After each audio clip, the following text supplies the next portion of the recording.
Hello. Welcome, you guys in the audience, and welcome, stream. This is our Saturday session on Recording Guitar 101.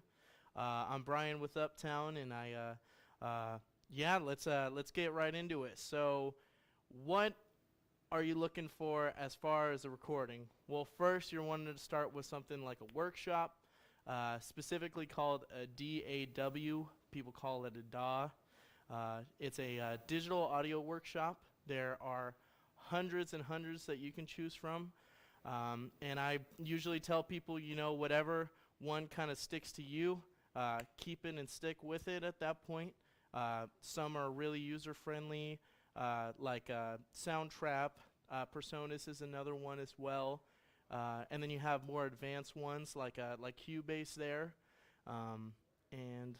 Yeah, but if we're jumping right into it, if you wanted to take a look at what an audio workshop kind of looks like as far as the layout there, we got our simply just our track there.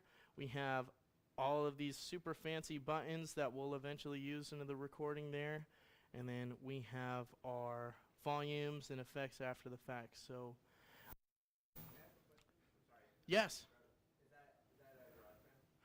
This is Logic Pro X that we're going to be doing it on today. So, yeah. So, where to start in the recording process? I have this guitar riff, I have this bass riff, I have this melody that's in my head, and I just can't get it out. What am I going to do with it? So, first things to kind of do there is always make sure you're clicking the record button just so you capture everything you need. This usually gets some people sometimes. So, getting that going is a big thing. And another thing, specifically when recording into a DAW, is you're wanting something to communicate with the computer via USB, which we in the industry call it a audio interface. And there's tons of different styles of these, tons of different brands like Focusrite. I know Native Instrument makes some, Solid State.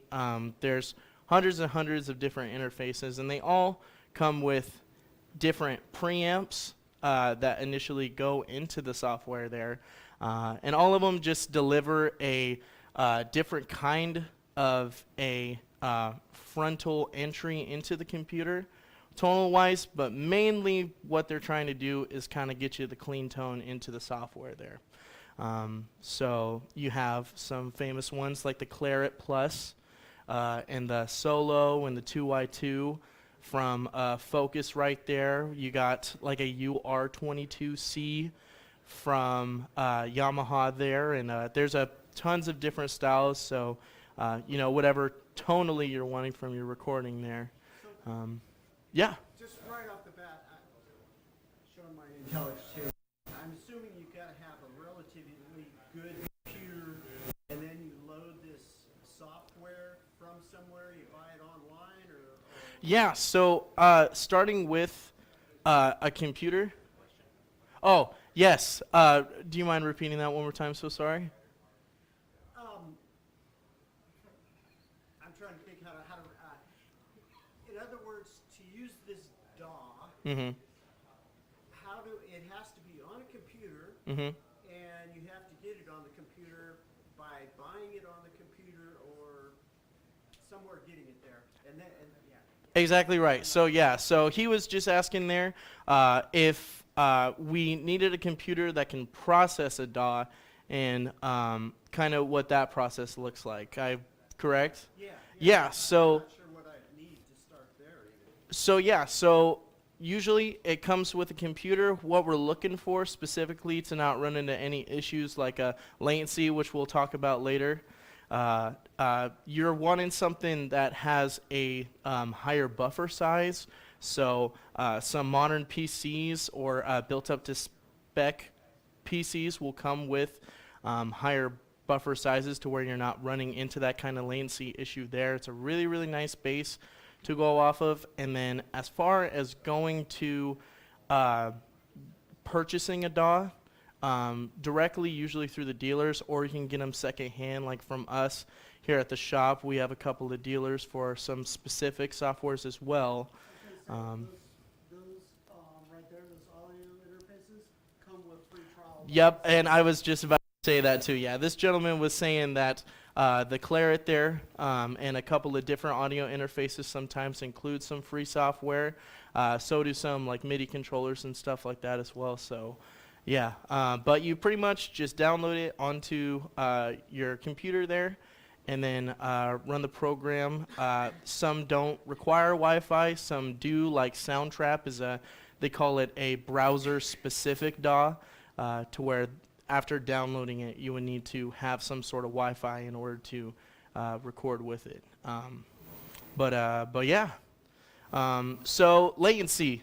While we were on the topic, what's latency? So latency is pretty much the rate that is slowed down from you inputting your signal from an audio interface into your laptop. It's the amount of time that it takes for that signal to finally get into the computer, and if it starts to slack behind, that is a case of latency. And there's a couple of ways to fix that, one specifically being like having a PC or computer with a higher buffer size. That always helps. And then you have more of a direct approach. Some people like to hardwire their computers with Ethernet and then go specifically like browser-less with a DAW, to where if it's downloadable, you also have a nicer time kind of integrating that signal too, because the computer isn't having to work as hard with commuting the Wi-Fi and processing the signal if it's wired and downloaded like that. So, yeah.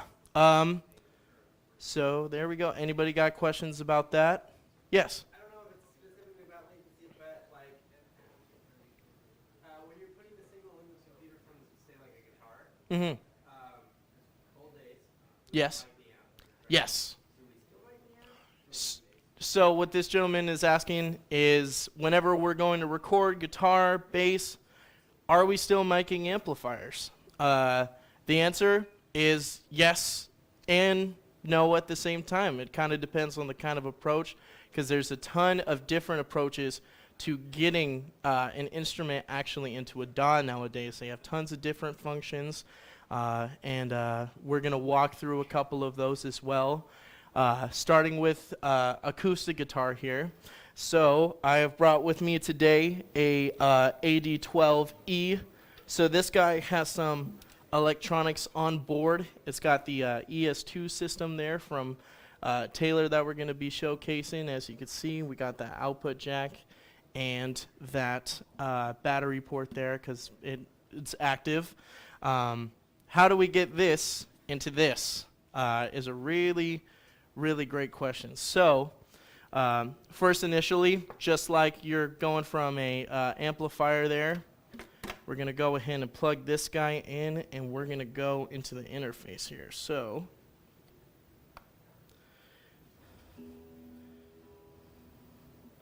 I'm going to turn this gain up a little bit, and as you see on my screen here, we're starting to get a little bit of a signal there.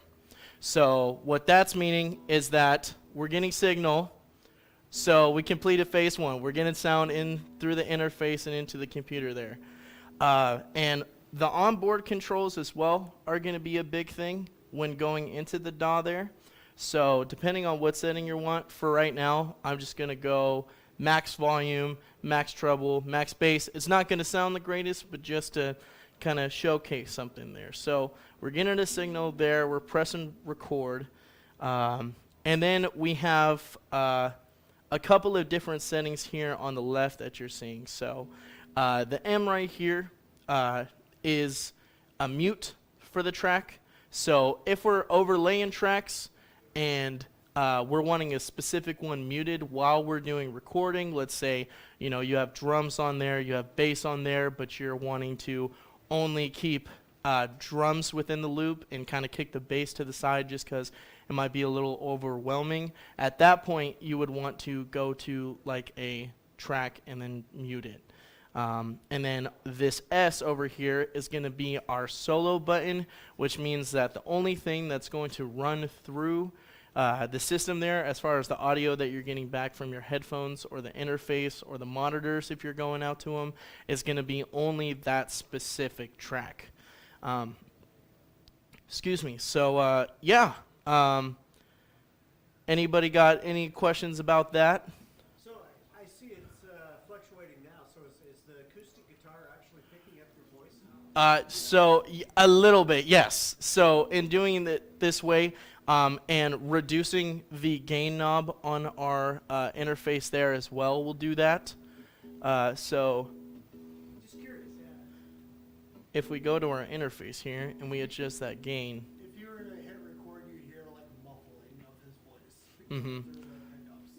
Which is the problem I'm having. exactly, yeah. So right now, what we would normally do, since we have output from the PA speakers, we would want to go into the interface with a headphone jack. To where whenever we're recording, we're still monitoring ourselves, but we're not getting any output through any external PA speakers or anything like that. You're just simply getting the guitar signal and then monitoring yourself through the headphones there. So that's what the headphone port on, and it's going to be on, I'd say pretty much every audio interface that you run into is going to have that headphone jack for you just so you can monitor, because, you know, they don't expect you to play a guitar solo going into an audio interface and you not being able to hear it while you're recording it, you know.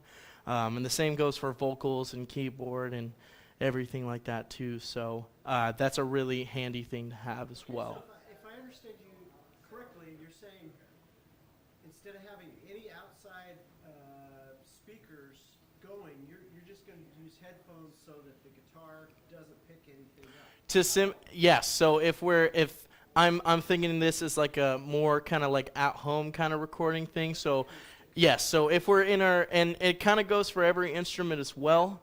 But if we're individually at home trying to record an instrument there, the best way to do it is to go through headphones just so you're monitoring yourself, and then going into there and then adjusting your gain there. Some studios make it really easy with them having like control rooms and then a separate room that's soundproofed, to where, you know, if you have somebody on your mixer or with your interface kind of hearing everything through some speakers, but on the other side you're only hearing the acoustic guitar with a pair of headphones and kind of hearing what the level's like and everything like that. That's a really popular way that people will kind of communicate with a control room and where the guitar is actually being played, just so it's exclusively the guitar. But yeah, any questions about that? I was just going to say, for some of those problems with sound rooms, there's programs like for recording, DAWs like, I think it's Audiocy or something like that. Odyssey, yep. Where you can do what's called noise profile. So before you even record anything, you hit record, you wait about 10 or 15 seconds before you play anything, then you highlight that 15 seconds, say that's your noise profile, and then it'll look at the rest of the track and take out any other noise that's in the background. Most definitely. Yeah, so pretty much what he was explaining there is in some programs, they'll actually have some onboard to control to kind of block out that access noise that's coming from it. So obviously, you know, if you have the gain all the way up, you're going to hear a lot of breathing, a lot of finger movement. You're probably going to hear a little more screeching out of the strings there as well, just because, you know, it's such a hot signal that you're getting from turning the gain all the way up, to where it's really, really sensitive to sound, to where if you're having problems with turning that gain up and you're having a lot of access noise from the room, let's say, you know, you have a heater in the room or an AC and it's blowing air in, at that point you would want to lower your gain and then go into some sort of software with that to kind of regulate that sound. I'm going to really muddy the waters, but I'm thinking I'm just learning how to run my Helix Stomp. Right. To the other guy, and I'm using, you know, compression and EQ and all that kind of stuff. Yes. Is there that kind of stuff that you would use before recording, or is that all after the fact? That is, Or both? so what he was asking is with compression and EQ within going into a DAW, what's the best way to go about it? The answer is you can go about both ways. It's really depending on the kind of tone that you're getting, that you're wanting from a signal specifically. Some people will run into, let's say, an effects pedal board at that point, and if they love their tone from the board, you can actually integrate that through an audio interface, and that would be the best way to kind of get that exact same sound kind of into the computer. And then after the fact, if you're wanting to adjust, the gain of it, anything with the EQ or anything like that, you can also do it after the fact. But if you have like a compression pedal and an EQ pedal that's kind of inputted into your pedal board already, and you kind of set that beforehand, you can do it that way as well. So there's not really the best method for it, but there you can use either an external or an internal way of kind of setting your gain and your EQ and your compression there. But yeah, and there are also other ways to kind of control that before the fact as well, like for the acoustic here, so we have it plugged into here, but let's say, I'm wanting a little bit of a different tone. I'm wanting to maybe run it through, an amplifier, or what's commonly used as well is something like a DI box. So these guys are also used in a live setting a lot as well. But specifically on the LR Bags EQ there, if we take a look at it, it's got, here, let me set this down. Perfect. So on this guy, it's got a couple of different features on it tonally. So we have a little bit of EQ adjustment there. So you have your low, your mids, and your treble setting there. And then we have a couple of different knobs as well, like the notch filter and I think that's a presence knob, I want to say. And then we also have just an overall volume as well. So you can go through one of these to kind of adjust your tone there.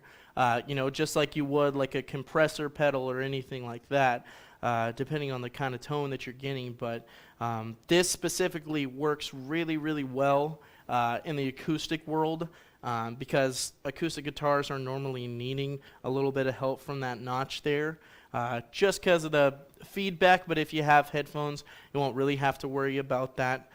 So normally you would get it for kind of a preamp kind of effect. To where you have a little more EQ to play around with there. What does DI stand for? I've heard of that a lot. DI stands for direct input. Okay. So it's in a way, it's exactly like you're plugging your guitar into the amplifier and the amplifier going into a preamp. But if we're going into like a massive board and more of a live sound setting there, you would typically go from a cord to a DI box, and then a DI box into a mixer of some sort. Or in the recording,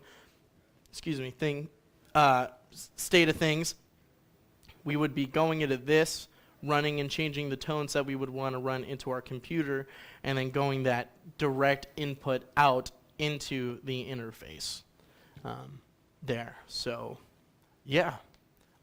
Any questions on DI boxes at all? I'd almost like to see that done. I mean, I'm not That saying process? you can do that, but I'd almost like to see, well, what's the difference between running an acoustic with the DI before the DAW, and I can do that kind of stuff later. Words are, but I'm curious in the tone. Right. What's the tonal difference? Yes. Okay. Yeah. Let's actually. Well, I got this guy all mic'd up here, so we're gonna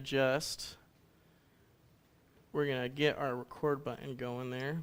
So if we look up top, it's gonna give me a 4 count, and right now it's picking up nothing. But if we're getting our signal there, so that's great. So let me just go in here. Go ahead and delete that for now. And let's actually play some music. Any guitar players want to give her a shot to input into the computer there? Yeah? Sure, yeah.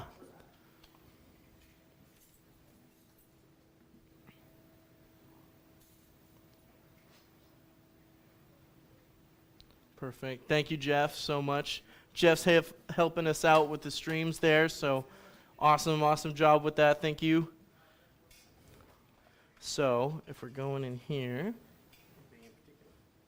nothing really specific. I mean, just whatever you've kind of been working on. Just trying to get something probably simple. I mean, but yeah, let's see here. So, mm-hmm.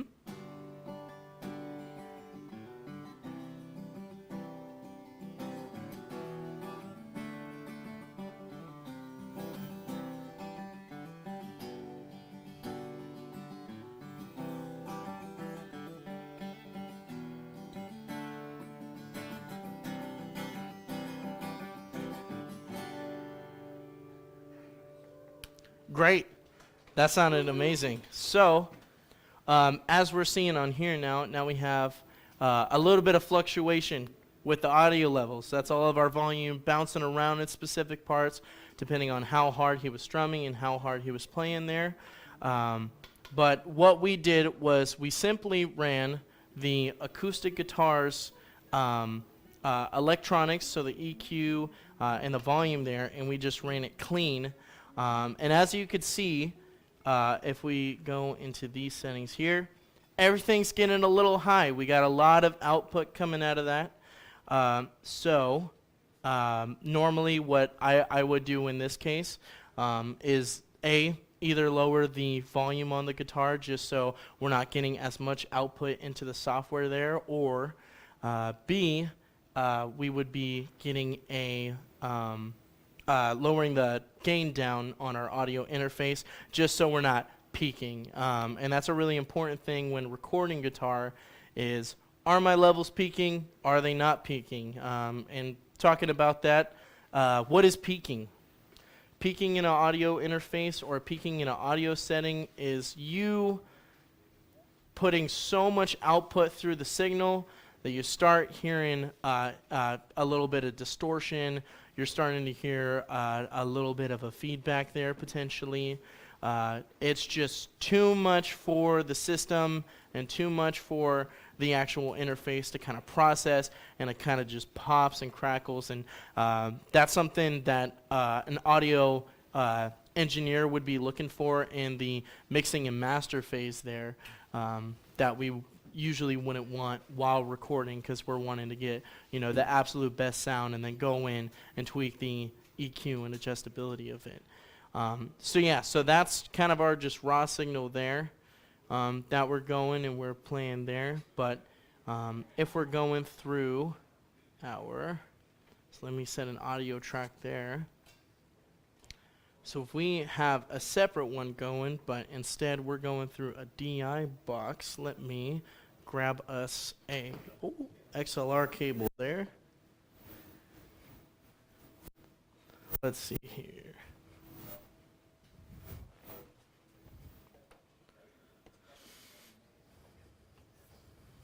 I do, yes. Perfect. All right. So was there something on this screen I'm seeing here, the DAW screen that shown we were? I mean, you can visually see that, but would there have been like a red button or something flashing when we're starting? Yeah. So So you see that green line that while he's talking that keeps on going? Yep. If he starts talking louder, it'll turn yellow. Okay. Or it will go red if it gets really high. Okay. Once it goes up to red, you know that you're clipping pretty bad. Mhm. So you want to keep that green level right there from going too high. exactly right. Yeah. So it's roughly like the 3/4 volume sort of area? So as far as my gain dial, it's right around like 60% or so with it, and then the volume on the guitar is all the way put to the max. So it's going to be a lot of volume that's going to be outputted through there. And after it's kind of like in a live setting whenever you're doing kind of a mic check kind of thing, and we're testing all of our levels. You want to do that initially when inputting guitar or bass into software as well, just to prevent from that distortion and clipping that we were talking about. But you're going to get the most out of the actual guitar pickups by running those Yeah. gain. Yeah, I would say you do get a majority of the tone from the guitar doing that, and then running it clean into an interface. And then if you're wanting, any specific characteristic out of the tone of the instrument, after the fact, you could go in and go into the EQ and make those adjustments depending on where in the EQ you want to, up your treble, up your levels and stuff like that. So, yeah. So another way of going about that same kind of recording here. So I'm going to take our XLR cable and I'm going to input that into there. And then I'm going to put this guy into our DI out there. So we'll go like that. And then we're going to take that same cable that we used for the acoustic guitar pickup and we're going to put it into that input there. Does that length of cable have anything to do with latency or resistance? You won't. So he was asking if the length of the cable there would affect your latency, affect the signal of it, and the answer is a very small amount. I mean, obviously, if we're running a 500-foot cable, maybe at that point we'd be experiencing some latency, but even if you're going 50 feet to 100 feet, usually the industry says 100 feet or more, you usually need some sort of an adapter to connect the two to kind of save the signal in a way. But I normally say that as long as you're within kind of the 50 feet kind of cable mark and within that kind of length, that you shouldn't be, experiencing any latency or any, shortness of volume on your cable there, so, and your signal. But yeah, so if we wanted to run this acoustic guitar back through the DI box, could I maybe borrow your assistance again? Awesome. And then, yeah. Sweet. So I have my volume there. Great. And then if we look at the DAW screen, what's going to tell me if I'm recording or not is if we look at the top there, our red button is also flashing, and our bars and our beats per minute are also going to be flashing there. So if we wanted to take it away.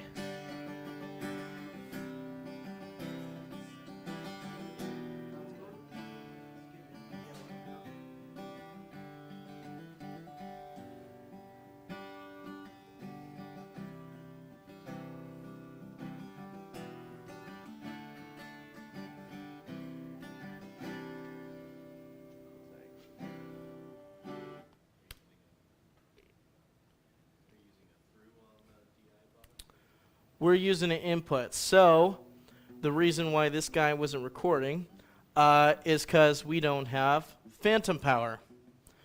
What is phantom power? Phantom power is for condenser microphones and some DI boxes and from some external stuff to go into the computer, sometimes need a provided power supply to actually run that into the system there.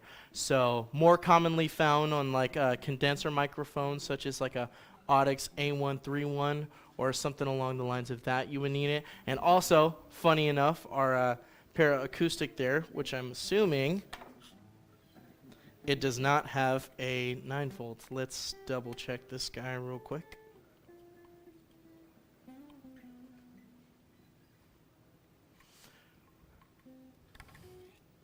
Ooh, it does. Let's try swapping that out because that guy might be going dead on us, and following the instructions always helps. Let's see here, plus side, there we go. Going into here, bada bing, and then if I go on my interface and run, yes, so if we could take a look at the audio interface in the DI box there. So I got my, oh, sorry, I think I disconnected that guy. So on my audio interface, currently I do not have my phantom power on. Usually it's shown as 48V because that's normally how much power it needs in order to actually provide that phantom power that we're needing there. And on my DI box, we are missing this green light, which means that right now we don't have any phantom power running through it. So it's not going to be picking up anything. But once I press that phantom power button there, you start to realize that we're getting that green signal there. And if you want to strum a little bit there, we're getting that red, which means we're peaking, which is bad. So we're going to want to go in here, kind of lower all of our stuff, maybe lower our volume a bit. And then that green button that we were kind of looking for to be lit up on the DI box is there now. So now we're ready to record. So if we go into here and we press record on that, now we should be getting a signal whenever we input it. Let's see.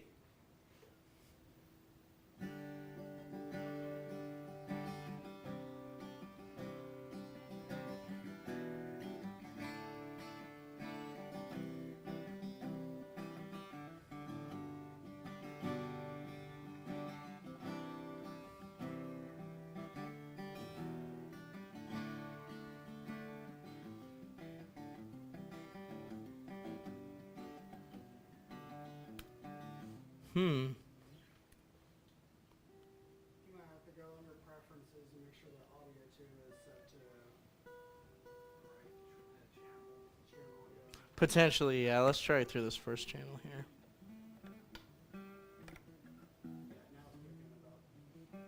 All right, let's try this guy again. Thank you guys so much for being patient with me there.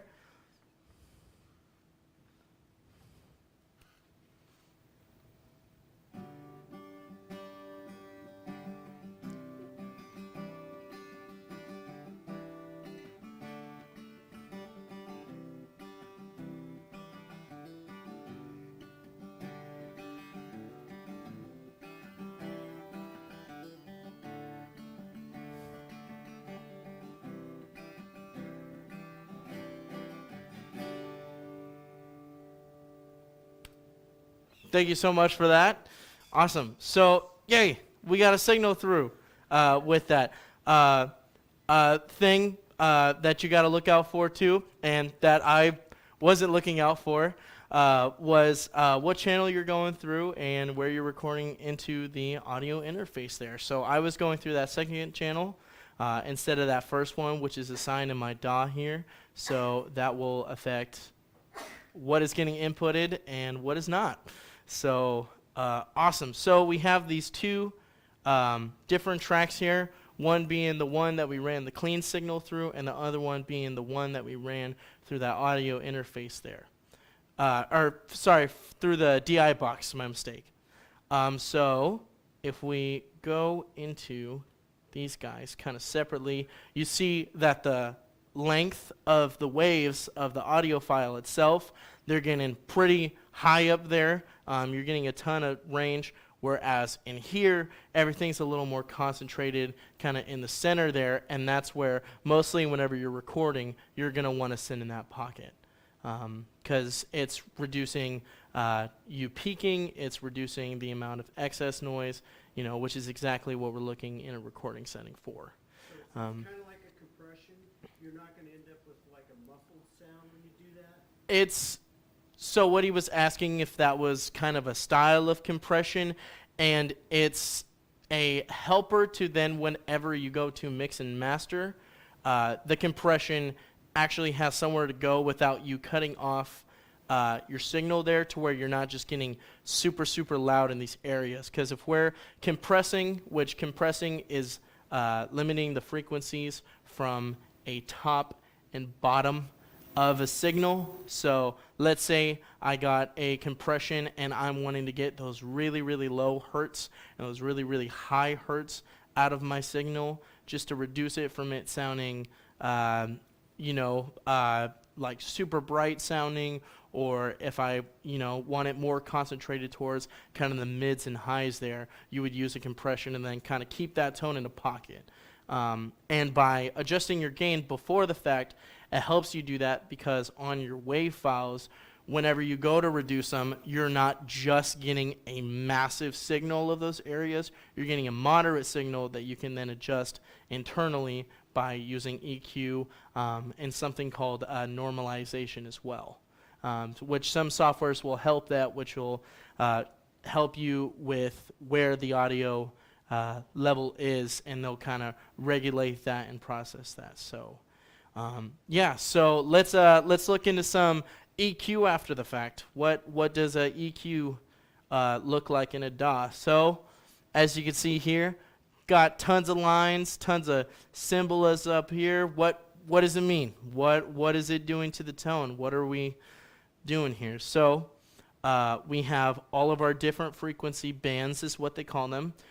So think of this as like if you've seen a equalizer pedal, kind of your different hertz and your different levels, and you can make different shapes that adjust the tone there. So if I'm wanting a lot of highs in my mix, normally people will do this in like vocals and stuff like that if they're wanting to add a little bit more of a shimmery effect. Or if we're doing a bass guitar, we might want something like a low scoop in the higher register just to kind of get rid of that excess brightness that we're not really wanting there. And then the middle pockets here, so I kind of see this as like kind of like a choral thing. So this being like your soprano in a mix, this being kind of like your alto, your tenor, your baritone, your bass 1, and your bass 2. And then you got, you know, Man Who Lives on a Mountain, kind of with the old deep chimes that you might not want within your mix. You know, it's definitely an interesting flavor. You know, if you're going like this, or if we're just all the way kind of spreading that out and then getting this above and having a lot of that frequency in there, you're going to get a really, really resonant bassy tone once you get that all the way up. And same goes for everything, you know, as soon as you get up to here with this tenor level, everything in that signal is going to pale in comparison to what it is until you get to that pocket, and then you're starting to hit this kind of like tenor scoop with just massive attack where your decibel level is just going absolutely crazy. So, yeah, so, and everything in EQ is going to be a little differently equalized. Some, like the acoustic guitar with a pair of DI, they have a beforehand EQ that's built into them, and some people will have like pedal boards that have kind of a graphic EQ like I was talking about there that help before the fact. But did we have a question? So when you're looking at that EQ, is that basically like the spectrums of like an old style graphic EQ? Is that what we're talking about here? Yeah, so this gentleman was just asking if it was the kind of level that would be in kind of a graphic EQ, and yes, it would be kind of the same idea, except for what digital auto, what a DAW does whenever you're looking at this is it actually kind of shows you where the signal is going once you're upgrading that, because the other signal is also going to want to come with it. So like once I up this level here, we're seeing that this guy is also kind of wanted to peak up there, and so is this one. Is it possible for you to play that and show us like maybe two different extremes, or is that I mean with the recorded guitar there? Right, yeah. I know I'm asking a lot, but I'm very curious to see how. I guess I'm kind of a hands-on, ears-on. I get exactly what you mean. Yeah. So let's. Not hooked up. That's okay. Do you have headphones out on your laptop? Where's it coming out right now? Right now it's coming out through the HDMI. Give it a shot. So if we're going here, so I'm gonna go ahead and solo this. Oh, that's cool. Okay. And I'm not getting anything from the HDMI. Gotcha. And I think it's just because through the stream there, since we're doing it, it's running through the HDMI cable. But if we had it hooked to the Focusrite and going into, Change your sound preference and at least play it through the laptop, maybe? I could do that. Yeah.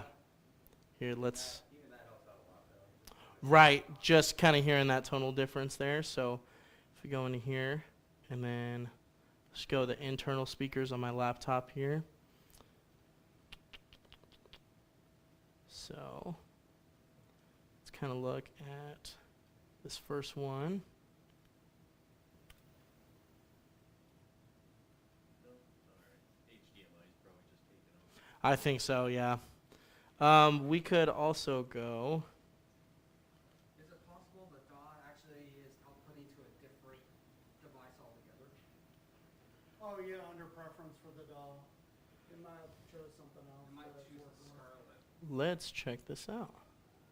Because, yeah, normally it will adjust to that. So if we go into here, then we go to our, where is that guy? What's our system preferences? Settings, audio settings. Yep, so it looks like we're going into the Scarlett right now. So let's do the built-in output if we're playing it on our laptop here. You guys are way past me.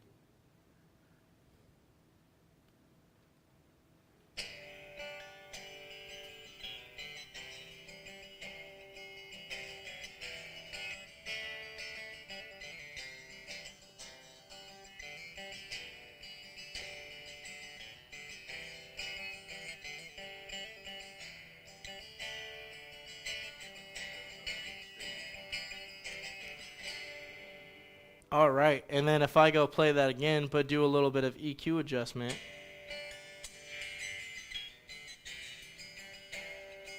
Doing a lot of those highs.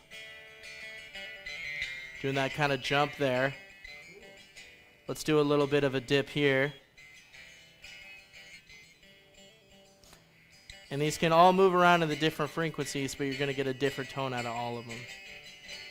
A lot of bass within our tone there. So the EQ in the digital audio workshop can actually do a lot for the tone that you're getting in an actual recording there. And if we're doing this, we're not getting a lot of anything. So yeah, so that's kind of what EQ does. And whenever we're hearing the difference between these guys, let's go to the Para DI recording that we did there. A lot more clarity. You're not hearing a lot of kind of access noise that we were talking about there because we're running directly into the Para DI. And we're getting a nice tone out of it by sending some adjustments. A little lighter of a sound too, so it's not so much coming through the speakers there. So does it matter that the signal is coming in under that middle line there?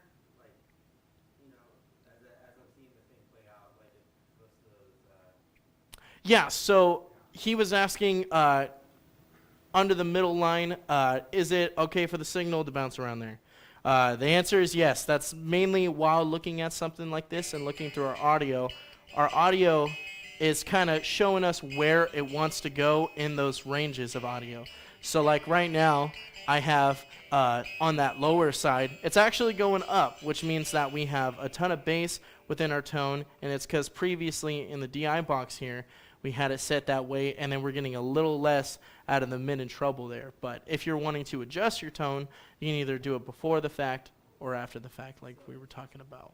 Is there an ideal, like where if you're just taking in signal, is there an ideal where you want that signal to set on the EQ, or is it just from project to project? It kind of changes to project. It's not, there's not necessarily a industry standard for where you're wanting to set your EQ for everything.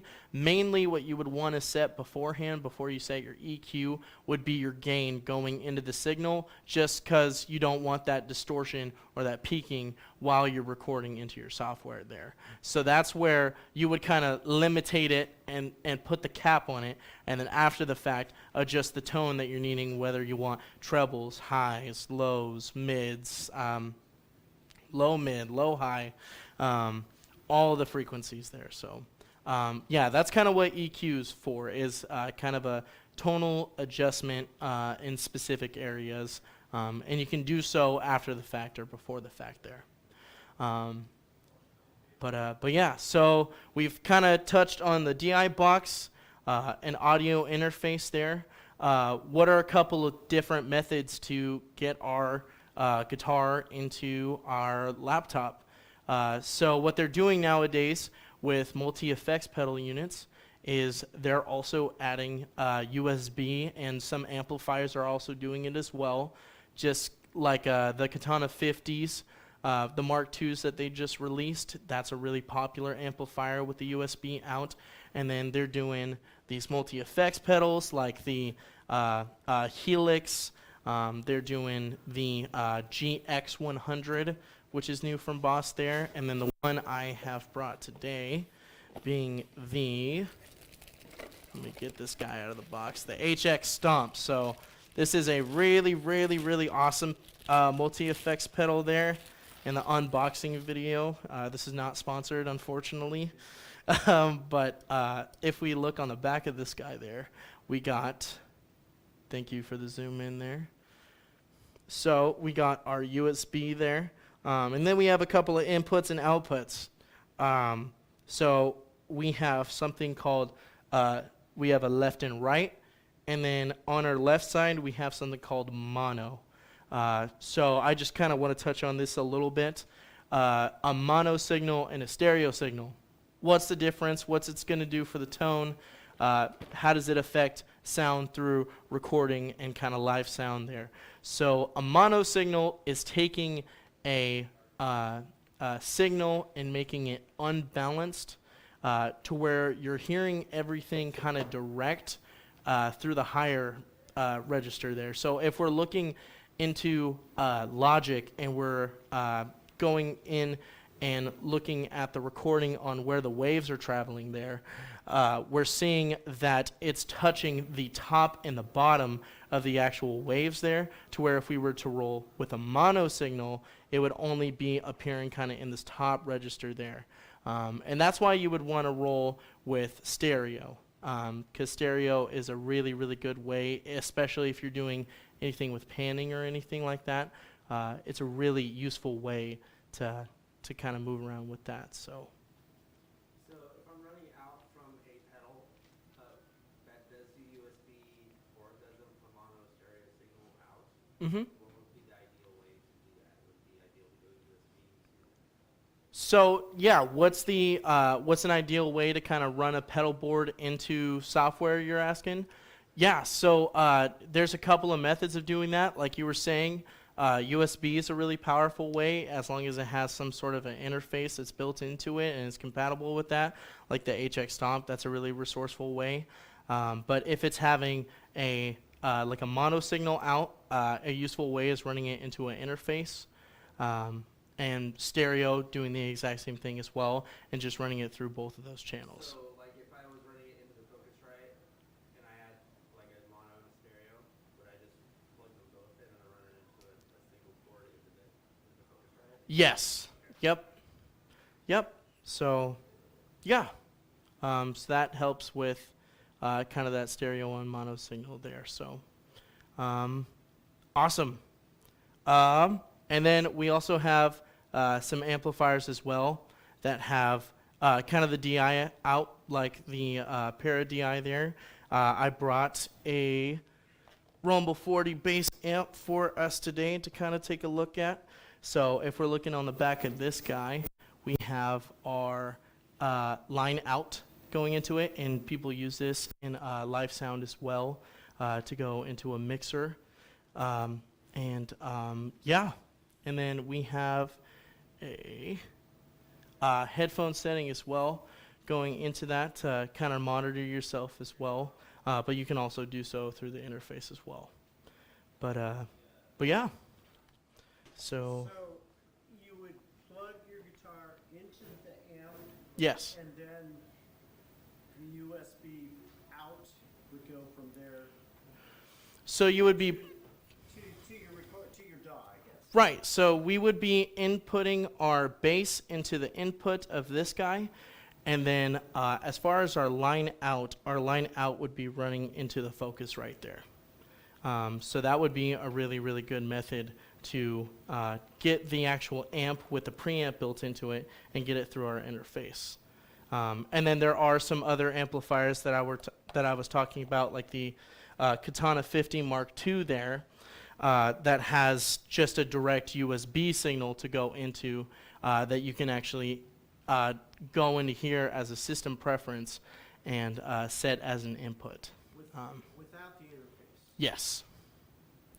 Yep. So, yeah. My brain's gonna explode here. Right. There's a lot there, but yeah. Other than that, I think that's a majority of kind of getting our stuff into Logic. Does anybody have any questions on software?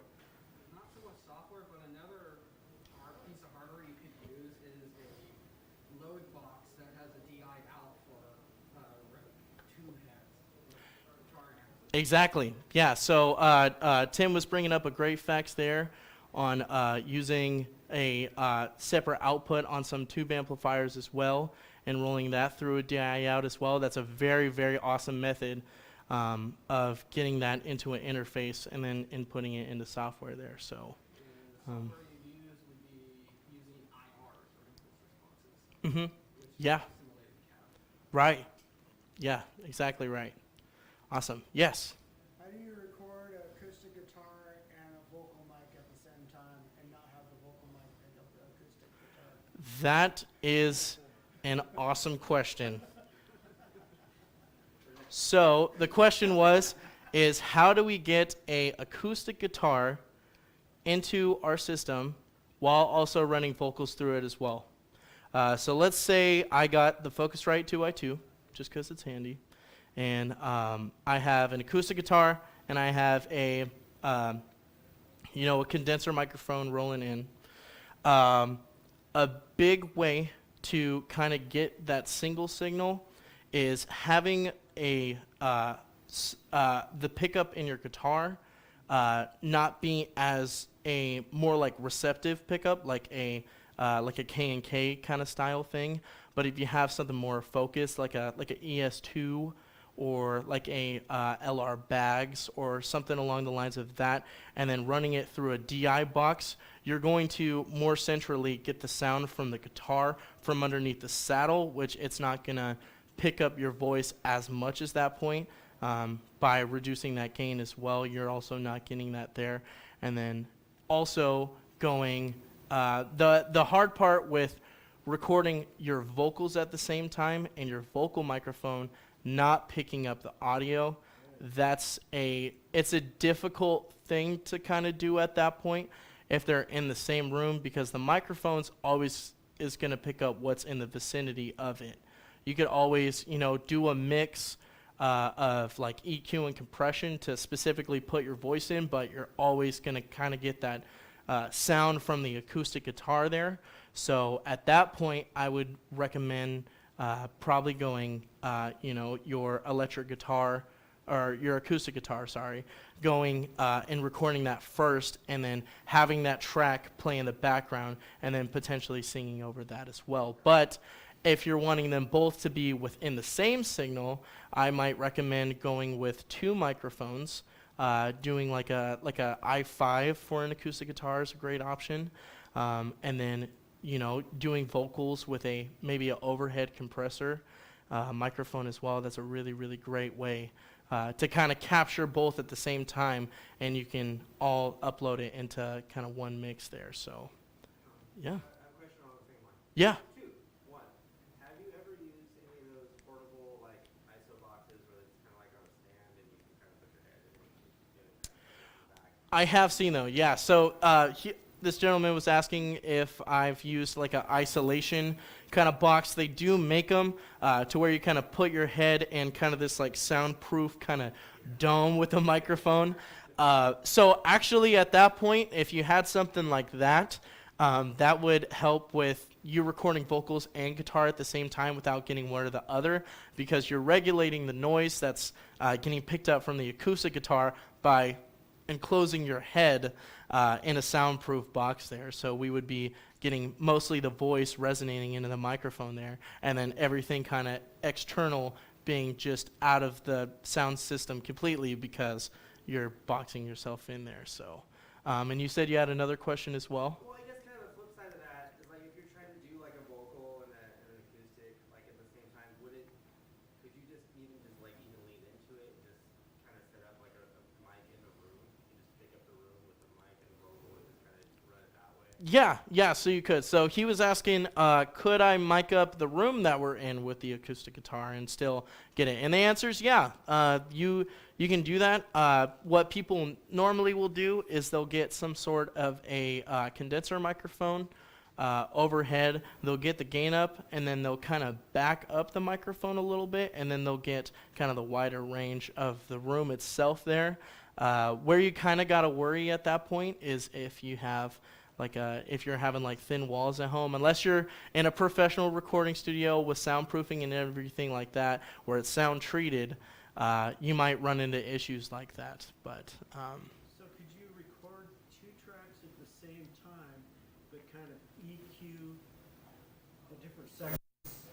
you could, yeah. So he was asking if we can record two things. So let's just take let's go like a vocal and an acoustic guitar, like we were talking about here. So if we're playing both at the same time, and I'm using that i5 microphone to pick up that acoustic guitar, and then I'm using an A131 to pick up my vocals there, I can have them both recording into my interface and each of the input at the exact same time. And there's actually a way in our software too to kind of go about that if I'm not in solo mode, to hit record on both of these guys and then have them both simultaneously recording as well. So you can do that. Does it give you good results? I mean, you're hitting the same note, but does the EQ recognize those notes as being the same, to where if you tried to get rid of the guitar, you'd also be getting rid of the voice? You know, So you're kind of asking is if we're going in and we're kind of editing after the fact with EQ and stuff like that, will it change both tracks even though we recorded them simultaneously? No, and here's why. So we got the two different tracks here. So let's just say this top track would be our vocal track, and then that bottom track being our guitar track there. If we were to go in, our volume from our condenser microphone that we captured our vocals with would be more of an isolated signal that you could EQ separately for your voice, whereas this one would be mic'd up with a separate microphone going into like a i5 microphone that's picking up strictly the acoustic guitar there. Now, if we did a room mic, like you were saying, and we're just wanted to do kind of a condenser mic that picks it all up, to that effect, it's kind of hard, like I was talking about, to get them isolated separately within the EQ there. So, yeah. Awesome. All right. And let's see here. I think that should do her. And yeah, some recommended stuff that I would recommend as far as what recording equipment to use, what kind of interface. As I've talked about many times already, the Focusrite 2i2, fantastic kind of starter option there to get into the recording thing. It comes with a specific software called Focusrite Control, to where you can go in and you can control your volume, your output, what line, and you can also turn on your phantom power from the app as well. And then, yeah, couple of more recommendations. If we're looking at recording microphones and stuff like that, Audix is a fantastic brand to go through there too. So we got stuff like the i5 that I was talking about with instruments. So we got this guy. Sorry for kind of moving away from you there. But we got the i5. This guy is great for miking up guitars and basses, and specifically also bass cabs, bass amps, guitar amps, amplifiers of all sorts. Some people also use this to capture some drums as well. Sometimes it's a little unheard of since we have stuff like the D4, which usually gets those lower frequencies there. But there's options like that. And then for like vocals and stuff, we also have condenser microphones like the A31, 131 there, which is a great microphone that you can use for vocals, but also pick up guitar with as well. Yeah.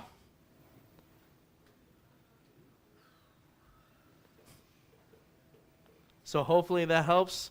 And yeah. How would you go about miking up a cabinet? How would I go about miking up a cabinet?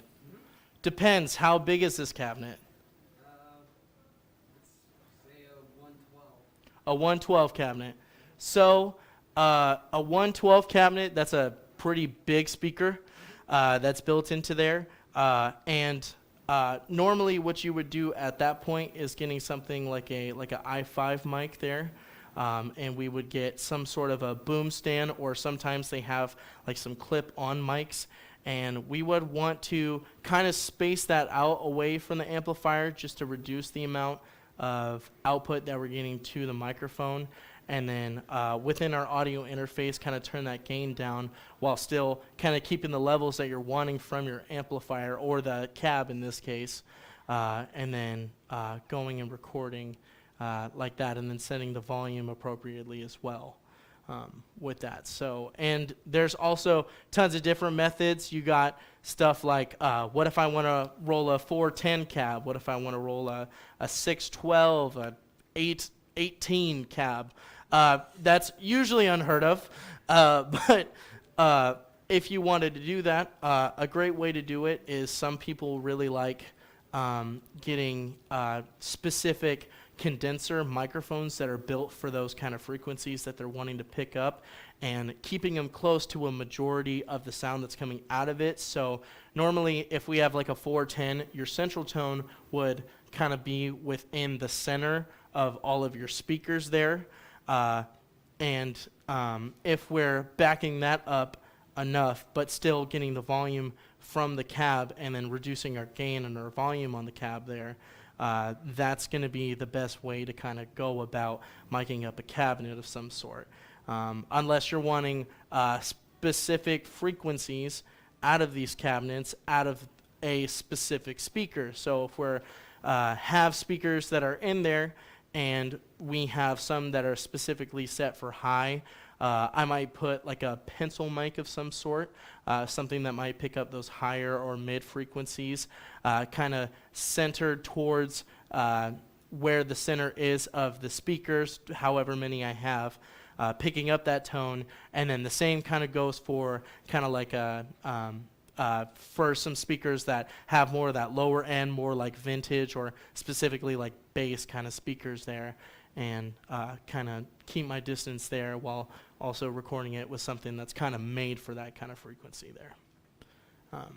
Just out of curiosity, has anybody ventured to try to make an all-in-one sort of thing? You know, where you've got your DAW already in your computer sort of thing, and you have your direct input, and you have all your chords in. You know, it just seems like you're working with many different pieces here to try to chase that tone down and get it recorded. I'm just curious, has anybody tried to put that all on one piece of equipment to where you could just plug everything in and have all your parameters? If I could say, so the preamps and stuff that he's mentioned, a lot of the stuff is additional little stuff that you nitpick or whatever. But realistically, if you want to start out the gate and start learning how to record, you just get an audio interface and plug it into that computer. And then you just take your audio cord from the guitar and plug it right in. Exactly right. And that's it. Yeah. And those Scarletts, they come with Ableton Lite, which is a DAW that's free, that you can practice on how to record. There's also free DAWs like Audiosity, which is completely free. That's the one that I mentioned, where it can do noise reduction on it. So realistically, if you want to dumb this down, you can dumb this down. Yeah. Where it's computer, box, a guitar. So pretty much I kind of am. what Gary was asking there is there an all-in-one package to kind of get our guitar into an interface? And the answer is yes, the interface. There's always the quest in the industry of tone. Tone is a endless rabbit hole that people every single day will piece together, whether that's a plug-in in a computer, whether that's the preamp of the interface, whether that's the preamp on their amplifier, whether it's their tubes that they're using, the speaker that they're using, the pedal effects that they're running through. So if we're really wanting to kind of condense all of that kind of all in one, and we're wanting to really, really simplify it, the best simplistic method to do is to input an audio interface and then run something directly in like that, and then just set your gain. That would be the most simple way to get just your instrument recorded there, whereas some people might want an American Professional 2 Telecaster through a Vibro Champ, and wanting it specifically mic'd up with a condenser microphone because it picks up the lower frequencies there. So there can be a lot of pieces with recording, but it can also be really simplistic, and that's why these microphones exist, to kind of play around with that tonal adjustment as well. And that's why EQ is a really, really powerful tool to use when kind of recording and trying to achieve that. My last rabbit hole question. Yes. If I went the simple route, just got it on the computer, on the DAW, can I manipulate that tone afterwards well enough with the DAW to accomplish what I need to? Yes. Yeah, I was gonna say, the DAWs, like every day, they're coming out with better software where you can pretty much get rid of everything and just use the DAW to manipulate the sound. So Gary asked a really, really good question. Can I just run clean into my audio interface and then change the tone afterwards? And the answer is absolutely. There are hundreds and hundreds of plugins that you can get. They're actually called DSPs. It's a downloadable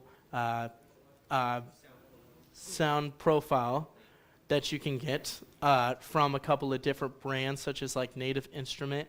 I know that Boss is doing some as well, and there are a couple of different ones that basically, let's just take like one from Boss, for example. So let's say we wanted a DS1 distortion on a Stratocaster that we ran clean into our signal here. We can actually go in and kind of replicate that digitally, but then you're running in the digital and analog. Digital signal processor. Yeah. So, but yeah, and there's different styles of EQ out there. There's different reverbs. I mean, hundreds and hundreds that you can look through. But if you're wanting a little more of a simplistic, kind of hands-on kind of thing, running into that interface, going in clean, and then going after the fact, adjusting your EQ and your compression and all that stuff is a really, really good step to take. So, me, just where I'm sitting right now, I know last question I said was the last question, but since You're all good. Since I have the Helix Stomp and I can go USB directly, I believe, to the computer. Yes. I can use that direct into the DAW. And Yes. And so I could even bypass the interface. Thank you. Exactly. Yeah. So Gary brought up a great point. So he's got a Helix Stomp at home, right? And that guy, since it has a USB built into it there, it kind of acts as an interface to where I can input that via USB in. I could go into my software and set that input of the Helix as my sound preference to go into my tracks, and then I can have all of my built-in effects onto my Helix running through that, and then if I'm correct, I'm pretty sure it also has a headphone port on it as well. Yes, yeah. Yeah, I was usually they will, just like the HX Stomp. It has a should have a headphone. It's on the right side of it, yeah. Headphone right here. So a lot of these multi-effects pedals that do run USB will have that headphone jack, or like the Rumble 40 that I was showing off with the DI out. that also has a headphone jack, and so will the Katana, like the amplifier with the USB that I was talking about, would have a headphone jack as well to kind of monitor that. But yeah. Well, I hope this helps with kind of just initially getting our sound from a guitar and a bass and an acoustic guitar kind of into some software there. And yeah, thank you for sticking around, you guys. And what's up next? Our Learn to Play class next Thursday is happening on the 27th of April there from 7 to 9 p.m. That guy is going to be awesome. Us guys at Uptown are going to put together a band. We're going to have a bunch of entry kind of level guitar players, or maybe experiencing, but just want to, enjoy learning a couple of chords as well. Kind of going in, and we're going to slowly teach you guys a couple of chords, and then hopefully move into getting those down faster. And hopefully at the end, we're all playing together on the same page there. So we have that coming up, and then we also have our 4 cans of food as well. If you're wanting to come into the class, or not the class, but the Learn to Play class there, sorry. Donating a couple of cans of food as an admission is what we're looking for there. So, yeah, awesome. Well, I hope you guys enjoyed, and if you have any questions after the fact, definitely feel free to talk to me. And yeah.